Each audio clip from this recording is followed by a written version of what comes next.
Kitchen by Anita.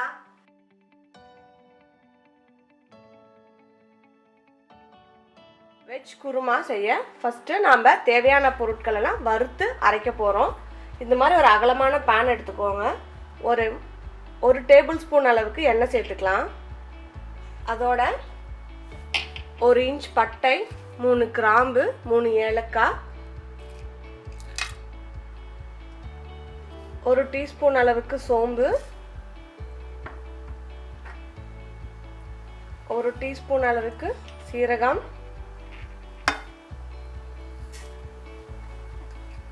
கொஞ்சமா பொன்னிறம் ஆன உடனே நம்ம வெட்டி வச்சிருக்கக்கூடிய வெங்காயம், நான் வந்து 2 வெங்காயம் எடுத்திருக்கேன், மீடியம் சைஸ் வெங்காயம்.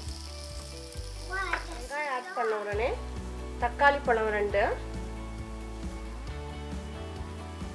அதோட 4 பல் பூண்டு, 2 இன்ச் அளவுக்கு இஞ்சி, இது மூணையும் நல்லா வதக்கி எடுத்துக்கலாம். வெங்காயமும் தக்காளியும் நல்லா வதங்கிருச்சு. இப்போ இதில் நம்ம மசாலா ஐட்டம் எல்லாம் சேர்த்துடலாம். 1/4 டீஸ்பூன் அளவுக்கு மஞ்சள் தூள், 1 டேபிள் ஸ்பூன் அளவுக்கு red chilli powder, 1 table spoon அளவுக்கு மல்லித்தூள், ஒரு 1/4 கப் அளவுக்கு தண்ணி சேர்த்துக்கலாம். இந்த மசாலா எல்லாம் பச்சை வாசனை போகிற அளவுக்கு நம்ம வேக வச்சு எடுத்துக்கலாம். பார்த்தீங்கன்னா 2 நிமிஷம் போல் ஆயிடுச்சு, பச்சை வாசனை போயிடுச்சு. அடுப்பு ஆஃப் பண்ணிட்டேன். கடைசியாக ஒரு 1/4 கப் அளவுக்கு துருவின தேங்காய், இது நல்லா ஆறின அப்புறமா நீங்கள் மிக்ஸி ஜாரில் போட்டு நல்லா அரைச்சி எடுத்துக்கோங்க. இப்போ நம்ம கிரேவி செஞ்சிடலாம்.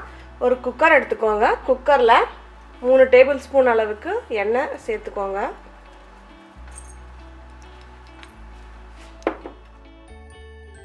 எண்ணெய் காஞ்ச உடனே பிரியாணி இலையை ஆட் பண்ணிடலாம்.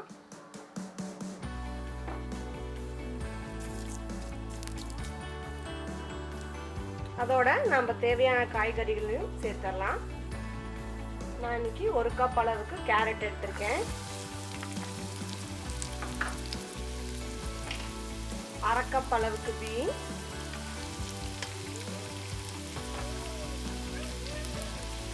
1 கப் அளவுக்கு உருளைக்கிழங்கு,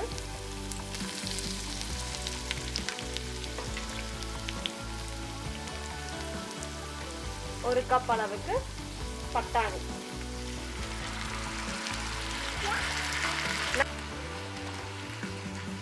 ஒரு தடவை நல்லா மிக்ஸ் ஆன உடனே நாம அரைச்சி வச்சிருக்கக்கூடிய நம்ம பேஸ்ட் இதுல சேர்த்துடலாம்.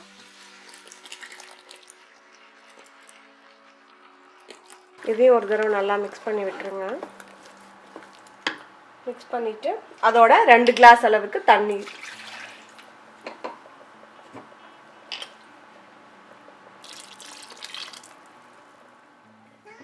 கிரேவிக்கு தேவையான அளவு உப்பு, நான் வந்து 1/2 டீஸ்பூன் அளவுக்கு உப்பு சேர்க்குறேன்.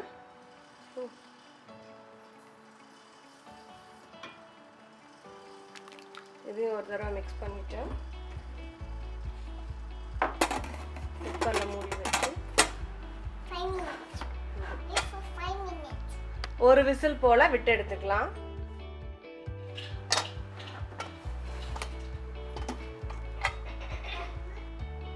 நம்ம வெஜ் கறி ரெடி ஆயிடுச்சு. கொஞ்சம் தண்ணியாக தான் இருக்கும். நீங்கள் வேணும்னா இதை நல்லா இன்னமும் கொஞ்சம் நேரம் விட்டிங்கன்னா கெட்டியாயிரும். கடைசியாக கொஞ்சமாக கொத்தமல்லி தழை,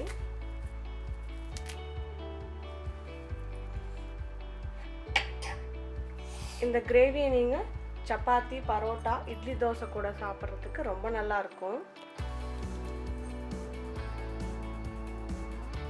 உங்களுக்கும் இந்த ரெசிபி பிடிச்சிருந்தா நீங்களும் வீட்டில் இதை ட்ரை பண்ணி பாருங்கள். மறக்காமல் எனக்கு கமெண்ட் பண்ணுங்கள்.